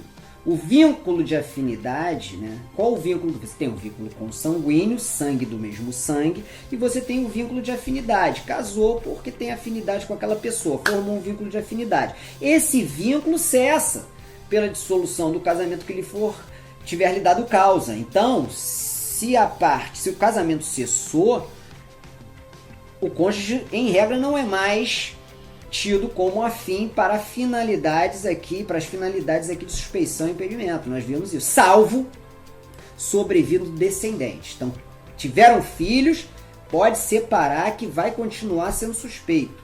Se tiver que julgar alguma causa em que o afim, ex-afim, nesse caso, for interessado, né? Mas, ainda que dissolvido o casamento sem descendentes, não funcionará como juiz o sogro, o padrasto, o cunhado, o genro ou o enteado de quem for parte no processo. Então, olha só, o vínculo cessa pelo casamento, não é isso? Salvo se houver descendentes. Se tiver descendente, não cessa vínculo, não tem que se preocupar. Mas ainda que não tenha descendentes, o sogro, o padrasto, o cunhado, o genro, o enteado de quem for parte no processo, não pode, tá? Não pode funcionar, não pode ter relação com o processo sob pena de caracterizar impedimento de suspeição. Então vamos lá. O impedimento de suspeição decorrendo da relação de parentesco por afinidade, como regra geral, não cessa pela dissolução do casamento. Está errado. Como regra geral, cessa pela dissolução do casamento. Independentemente da existência de descendentes, não. Se tiver descendentes, não cessa. Então essa questão aqui está completamente errada, né? A está errada, B está errada. C. A participação do membro do Ministério Público na fase investigatória criminal acarreta o seu impedimento ou suspeição para o oferecimento da denúncia. Isso é matéria sumulada pelo STJ. A participação do membro do Ministério na fase investigatória criminal não acarreta o impedimento ou suspeição para o oferecimento da denúncia. Tá legal? Pode ter funcionado. É razoável, porque na verdade o que se discutia aqui é se o promotor deveria ter um grau de imparcialidade diferenciado na fase do processo e na fase do inquérito, porque parte ele é interessada na condenação, o Ministério Público e mais do que na condenação, na aplicação correta da lei, não é isso? Então, o Ministério Público na fase investigatória criminal acarreta sem impedimento? Não. O acusado não poderá ser julgado ou processado sem um defensor. Verdade. Salvo se for agido ou ausente? Não. Nem se for agido ou ausente, porque se não tem defensor, se não tem defesa técnica, não tem contraditório, se não tem contraditório, não tem processo, porque o processo ele tem que se desenvolver, a relação que se desenvolve em contraditório. Tá? Então vamos lá. As prescrições sobre suspeição do juiz, naquilo que for compatível, se aplicam aos serventuários e funcionários da Justiça. Minha gente, olha só. Quando eu estava selecionando essa questão, por que eu coloquei essa questão aqui? Primeiro porque eu queria revisar essa matéria com vocês, porque eu acho que suspeição e impedimento cai, e às vezes por causa de uma palavrinha que é não poderá ou dar-se-á por suspeito, a gente erra uma questão. Essa questão aqui do vínculo de afinidade foi falada e explicada exaustivamente em sala de aula, é importante visitar também, mas a verdade é que essa questão é uma questão facílima. Pode parecer complicada, mas ela é fácil. Porque quem estudou minimamente a matéria sabe que as prescrições sobre a suspeição do juiz, naquilo que for compatível, se aplicam aos funcionários da Justiça. A gente falou disso em sala de aula. Não é isso? Então, olha só, onde é que tá isso aí? Isso é o único artigo que tem sobre os funcionários da Justiça nessa parte aí do Código Penal, que vai falar dos sujeitos processuais. Está lá no 274 do Código de Processo Penal, dizendo: as prescrições sobre suspeição de juízes estendem-se aos serventuários e funcionários da Justiça no que lhes for aplicável.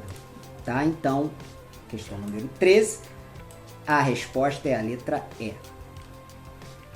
Questão número 14, prisão em flagrante. Isso aqui essa aula a gente brincou, a gente falou muito aqui de prisão em flagrante, até porque é basicamente o que a gente está pretendendo lidar. A gente está pretendendo lidar com isso na medida que a gente quer ser policial civil. Se a prisão em flagrante feita por agente policial não contar com testemunhas da infração apresentado ao preso à autoridade policial, olha só, a gente já viu isso. O que acontece se não tiver testemunhas? Tá lá no Código de Processo, né? Vocês lembram? Vamos lá. Então, vou ver com vocês aqui. Ela fará diligências no local da forma de busca de testemunhas da infração antes de lavrar o auto? Ou seja, se não tiver testemunha, não pode lavrar o auto de prisão em flagrante. Tá errado, né? Nós vimos isso, mas eu quero que vocês pensem. Não vou na lei agora, não. B. Não lavrará o auto de prisão em flagrante por falta de testemunhas? Nós vimos que pode. Mesmo sem testemunha, pode, desde que tenha aquela testemunha de apresentação, aquelas 2 testemunhas de apresentação. C. Lavrará auto de prisão em flagrante que será assinado apenas pela própria autoridade, pelo autuado e pelo condutor? Não. Se não tem testemunhas de apresentação. Falamos nelas. Uma das hipóteses em que se faz necessário testemunhas instrumentárias. D. Lavrará o auto de prisão em flagrante ouvindo o condutor e colherá as assinaturas de 2 pessoas que tenham testemunhado a apresentação do preso à autoridade. Testemunhas instrumentárias, testemunhas de apresentação. Essa questão aqui é uma questão para defensor público. É uma questão para defensor público. E questão facílima para quem é da área policial. Porque a gente sabe que a falta de testemunho não impede a lavratura do auto de prisão em flagrante. Nesse caso, a autoridade colherá assinaturas de 2 pessoas que tenham presenciado a apresentação do preso à autoridade, testemunhas de apresentação, testemunhas instrumentárias. Não é isso? Que não se confunde com aquelas testemunhas também instrumentárias de leitura, que são naquela hipótese em que a parte não puder ou não quiser assinar, não quer assinar. E aí, não vou te prender que tu não quer assinar. Não, vem cá, 2 testemunhas que vão ouvir a leitura do auto de prisão e vão assinar ali que ouviram a leitura, tá? A resposta dessa aqui é letra D, letra D não tem dúvida. Mas vamos ver a letra E. Convocará parentes do preso para assinar o auto juntamente com ele? Não. Então, muito simples essa questão, né? Questão número 14, letra D. Questões de prova, você vê que muito simples. Uma ou outra confunde um pouco, mas mesmo as que são mais complexas, você vê que redundam numa questão, num item que você fala, é esse, não tem como não ser. Eles procuram embolar, mas não tem muito como embolar, não. Para quem está sabendo, não tem muito, não. Questão número 15. A respeito da prisão em flagrante, é correto afirmar que prisão em flagrante é a nossa prisão do coração, porque a gente, policial civil, né, a gente tem que prender em flagrante, a gente formaliza o auto de prisão em flagrante na delegacia, é a nossa função, então essa a gente tem que saber. A respeito da prisão em flagrante é correto. A. Não pode ser feita por qualquer do povo. Para por aqui já, né? Qualquer do povo. Poderá as autoridades deverão, policiais e seus agentes deverão. Então já para por aqui. Tá errada. Se considera em flagrante delito quem é encontrado logo depois com instrumentos, armas, objetos ou papéis que façam presumir ser ele o autor da infração. Não é isso? É isso sim. É aquela hipótese que está lá no inciso 3. Não é isso? Flagrante próprio, impróprio e quase flagrante. Quase flagrante. Flagrante ficto. Então vamos lá. Para a lavratura do respectivo auto, é necessária a existência de pelo menos 2 testemunhas da infração? Não. Não é necessária pelo menos de 2 testemunhas da infração, não tem nada disso. Se não houver testemunhas, tem que ter uma testemunha de apresentação, tem que ter 2 testemunhas de apresentação. Então não confundir aqui, tá? Para a lavratura do auto, quantas testemunhas são necessárias para a lavratura do auto? Nenhuma. Por quê? Pode ter testemunha, nesse caso tem que ter testemunha de apresentação. D. O preso, por razões de segurança, não tem direito à identificação dos responsáveis pela sua prisão. Aquilo que a gente conversou, gente. Isso aqui era antes, era um modelo anterior. E eu abordei o modelo de prisão anterior ao advento da Constituição de 1988, justamente para apontar essas divergências. Como era antes, a gente tinha a prisão, o preso ficava incomunicável e tudo mais. Hoje em dia, o preso tem direito, né, à identificação dos responsáveis pela sua prisão. Isso vem lá escrito na nota de culpa, quando ele recebe a nota de culpa, o artigo direitinho, os motivos pelos quais ele está preso, tem direito a fazer contato com pessoa, assistência da família, assistência de advogado, tem direito ao silêncio, né, ao resguardo de sua integridade física e por aí vai. Então isso aqui está errado também. A pessoa presa em tal situação... Deixa eu ver aqui se estão me ligando aqui. Beleza. A pessoa presa em tal situação não tem direito à liberdade provisória por ter esta custódia cautelar na natureza diversa da prisão preventiva. Isso aqui eles fizeram um bololô doido. Na verdade, no nosso sistema processual, o desdobramento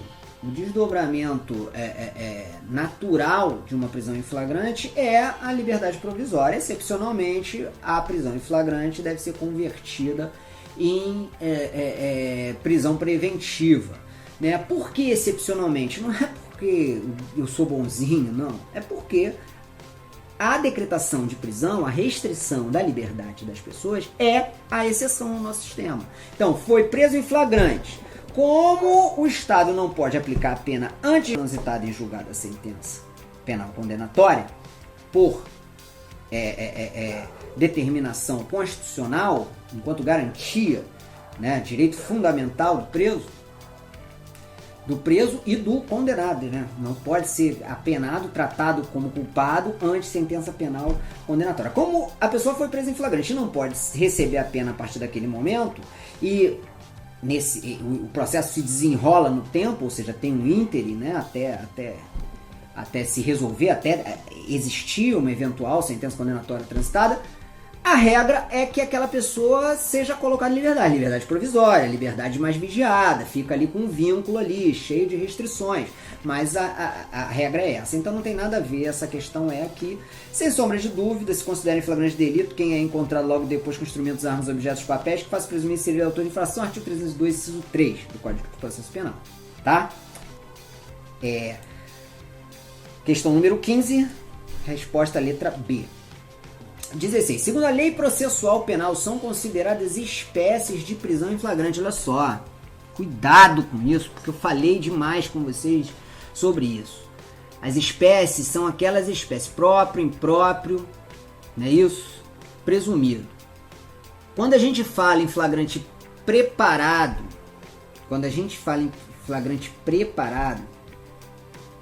né, ou flagrante forjado, a gente está tratando, ou flagrante esperado, ou prorrogado, a gente está tratando de situações que interferem, né, na caracterização daquela situação flagrancial ou no desenrolar, né, da atuação policial. É isso que a gente está falando. Mas as hipóteses de flagrante, né, as hipóteses flagrantes são flagrante próprio, inciso 1 e 2, impróprio, né, esse 3, e presumido, aquela lá em cima é inciso 4. Inciso 4. Então, inciso 1, 2, peraí. Eu tô fazendo uma... Estão tantas coisas, mas é isso mesmo, 302. Sei lá, 302. Deixa eu mostrar pra vocês, que agora, ó, 1, 2, 3, 4. Tá legal? Faço isso todo dia. Vamos lá. Mesmo assim é bom a gente ter a necessária humildade sempre. Isso eu aprendi. Um professor magnífico, meu. Ele fala, ele tem que ter sempre a necessária humildade para ir sempre a lei. Tô escrevendo, tô lavrando lá um auto de prisão em flagrante. Mesmo que eu saiba aquilo, eu vou sempre lá na lei, tenho esse hábito, porque evita que a gente erre. Então, flagrante, as espécies de flagrante, eu falei isso demais com vocês na aula. É próprio, impróprio e presumido. Flagrante preparado, flagrante putativo, flagrante forjado, flagrante esperado, são circunstâncias que vão interferir na caracterização do flagrante ou na atuação da polícia. Tem aquela súmula 145, né, do STF, que vai dizer, do STJ, que vai dizer: não há crime quando a preparação do flagrante pela polícia torna impossível a sua consumação. Não há crime quando a preparação do flagrante pela polícia torna impossível a sua consumação. Súmula 145 do STJ, que vai tratar de uma circunstância. Que circunstância? A polícia preparou o flagrante. A polícia serviu como agente provocador daquele crime, de modo que aquele crime não pode se consumar. Por que não pode se consumar? Porque tudo não passa de um grande teatro para fazer a prisão. Então, no nosso ordenamento jurídico, O flagrante preparado torna a consumação do fato impossível. Essa prisão é ilegal se for lavrado auto de prisão em flagrante.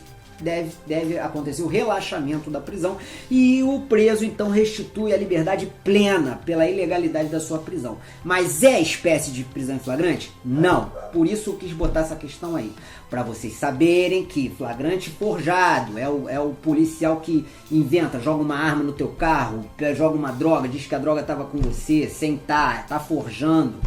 Flagrante esperado, que são aquelas hipóteses, né, crime contra organizações criminosas e tudo que o delegado, mediante autorização, seus agentes, os agentes policiais, mediante autorização judicial, vai poder postergar, né, a realização da prisão, justamente para poder adequar essa prisão a um momento oportuno, né, para desarticular a organização criminosa, prender os cabeças, prender mais pessoas, é isso, para o ato ter mais eficácia. Então esse é o flagrante esperado. É uma espécie de flagrante? Não, espécie de prisão em flagrante, próprio presumido, aquela lá do artigo 302. Falei isso bastante com vocês. A resposta aqui é letra E. Questão 16, resposta letra E, tá? 17. Dentro de 24 horas depois da prisão, será... Olha só, falamos desse prazo de 24 horas. Né? Primeiro, não tem prazo para caracterização da situação flagrancial. Você tem está praticando, acabou de praticar, foi perseguido logo após e capturado em situação que faça presumir logo após. Tem 24 horas aí? Não.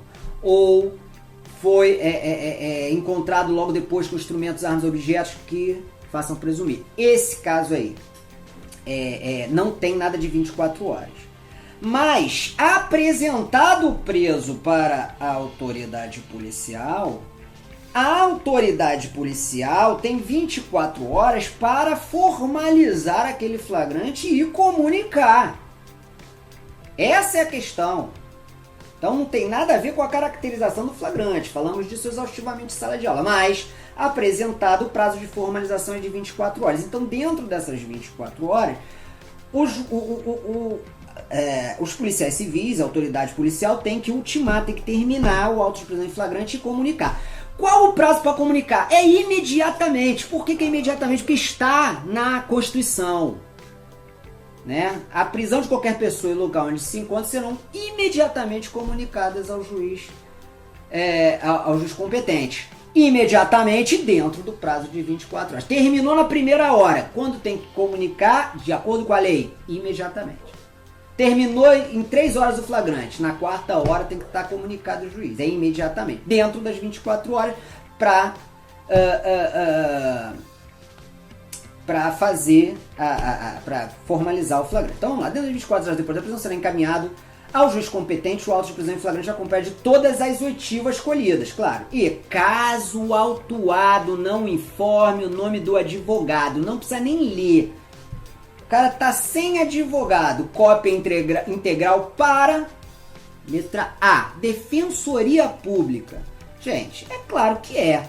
Não é para o Ministério Público tem que ser comunicado também. Tá lá no Código de Processo Penal, mas não tem nada a ver com o preso ter declinado ou não o nome do advogado. Se ele não tem advogado, desde já a Defensoria Pública tem que ser comunicada. Por que tem que ser comunicada? Porque se ele chegar lá no juiz sem advogado, tem que ter um advogado lá, um defensor público, ou o juiz vai nomear um defensor dativo, se for o caso. Então a Defensoria Pública.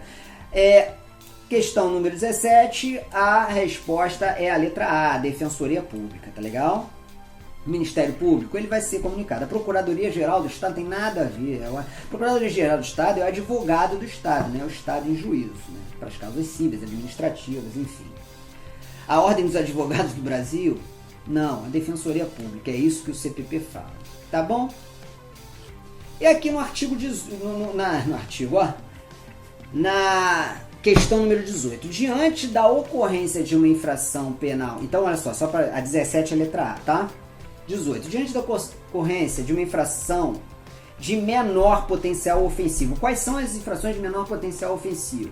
são as infrações cuja pena privativa de liberdade combinada não ultrapasse o patamar de 2 anos. Então, até 2 anos é menor que potencial ofensivo, né? Diante da ocorrência de uma infração de menor potencial ofensivo, o que a autoridade policial faz? Que tiver conhecimento da ocorrência do fato, a autoridade que tiver conhecimento da ocorrência do fato, lavrará auto de prisão em flagrante se presente circunstâncias que autoriza a prisão. Não. Nós verificamos que os crimes de menor potencial ofensivo constituem uma exceção à regra da lavratura de auto de prisão em flagrante de quem for encontrado em situação flagrancial. Ou seja, a pessoa praticou um crime de menor potencial ofensivo. Digamos que ela tenha dado um tapa no rosto de alguém, né? Uma lesão corporal, uma via de fato, um crime de menor potencial ofensivo.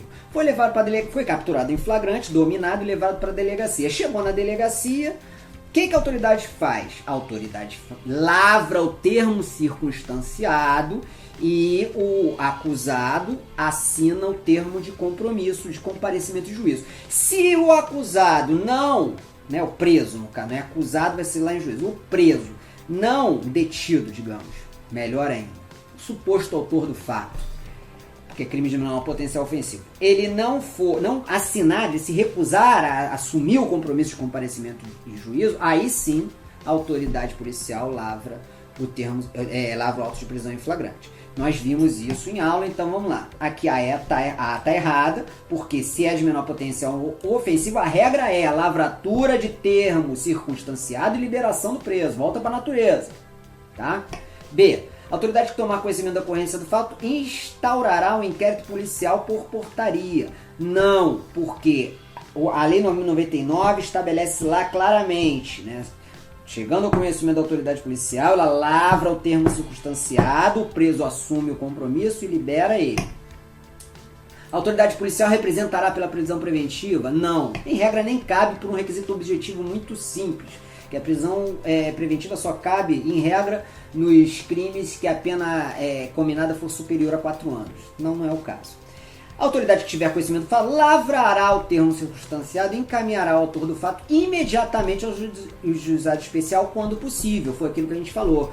Quando eles idealizaram o sistema dos juizados especiais, o ideal seria que o preso fosse apresentar à autoridade policial faria ali uma prévia, né, examinaria ali a questão preliminarmente, faria um filtro, colheria os termos, o termo de compromisso e encaminharia, na verdade, colheria todos os termos e encaminharia ao juiz de direito. Não sendo possível esse encaminhamento imediato, por causa do funcionamento do Poder Judiciário, lá das regras de funcionamento que não tem capacidade para ter um juizado funcionando 24 horas em todas as comarcas, enfim.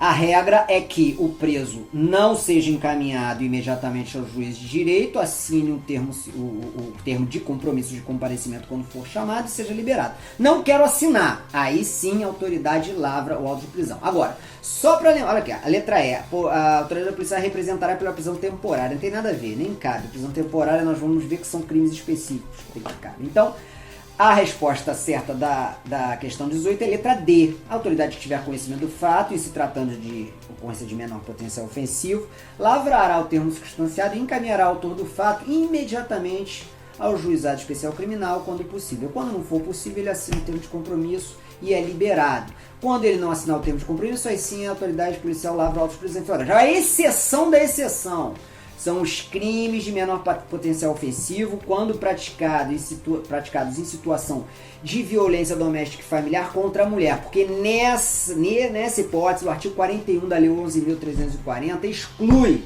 a aplicação da Lei 9.099. Se exclui a aplicação da Lei 9.099, não há que se falar em procedimento de juizado especial em casos que envolvam violência doméstica e familiar praticada contra a mulher. É a exceção da exceção. Nesse caso, ainda que o crime for de menor potencial ofensivo, ou seja, ainda que o crime tiver pena privativa de liberdade não superior a 2 anos, em se tratando de crime abrangido pela Lei Maria da Penha, a autoridade policial lavra, em regra, o auto de prisão em flagrante. Meus amigos, eu acho que foi uma prova muito tranquila, são questões reais de prova, tá? São questões reais, de provas reais, Então, quem se deu bem nessa questão aí não vai ter problema quando tiver a Vera lá, né, fazendo a provinha mesmo para passar. E se tudo der certo, eu vou encontrar vocês aqui na Polícia Civil do Estado do Rio de Janeiro ou pelos corredores aí das Interpós da vida, né? Polícia Interestadual, para quem quiser prestar concurso para outro estado aí da federação. Tá legal? Eu desejo toda sorte a todos vocês, todos esses que estão na caminhada aí do concurso público. É uma caminhada que vale muito a pena, né? Que a gente abre mão de algumas coisas, mas ganha outras tantas e tantas e tantas. Ainda quando a gente não passa para aquele concurso que a gente quer, que se continuar estudando vai passar, isso não tem dúvida, qualquer um passa. Mas mesmo quando a gente não consegue, a gente sempre ganha, porque o conhecimento é sempre muito bom, abre a mente, a gente ganha a compreensão da vida, a gente sabe se portar melhor aí diante da nossa condição humana. Tá legal? Muito obrigado a todos pela audiência aí, fiquem com Deus e a gente tira todas as dúvidas aí que eventualmente restarem em aula, né? Na sala de aula aí, enquanto tiver aula virtual, pela aula virtual, e já, se Deus quiser, a gente está voltando aí à aula presencial, tá bom? Um beijo para todos, beijo no coração e estamos juntos.